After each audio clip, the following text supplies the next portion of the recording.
आईला बोलले तो आहे तुला प्रिय, आमची आई आम्हाला प्रिय आहे रे फडणवीस, चल येतोय मुंबईला शिकवायला काय नाटक. एक शब्द बोललो तर तू स्वतः झाकून टाकतो. आम्हाला वाटलं शहाणा आहे, तुला वाटलं नेरेटिव्ह पसरेना मी पुन्हा आपल्या आईचं ते सोशल मीडियावर टाकले लोक दूषित करीन. लोकांना काही देणं घेणं नाही. लोकांनी ओळखीला आमच्या आईला हाणलं तर तू काही नाही बोलला, तू आईला बोलला म्हणून तुला एवढं लागलं तर तू तुला बाग.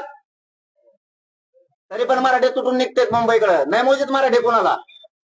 आईला एक शब्द बोललो का नाही बोललो मला माहिती बी नाही, तरी मी शब्द मागे घेतला. आमच्या आईचं काय रे, हे आंतरवलीत येऊन बघ, चालता येते का आमच्या मायामावल्या आता बाजार झोपलेल्या, चल तू दाखवतो. काही पोराच्या पोटात गोळ्या गेल्यात, माणसानं त्याला आटोळ पिटोळ केलंय चौकून. नाही ऑपरेशन होत लिहिला होतील नाही झालं देवेंद्र फडणवीस आणखी काय सांगतो रे.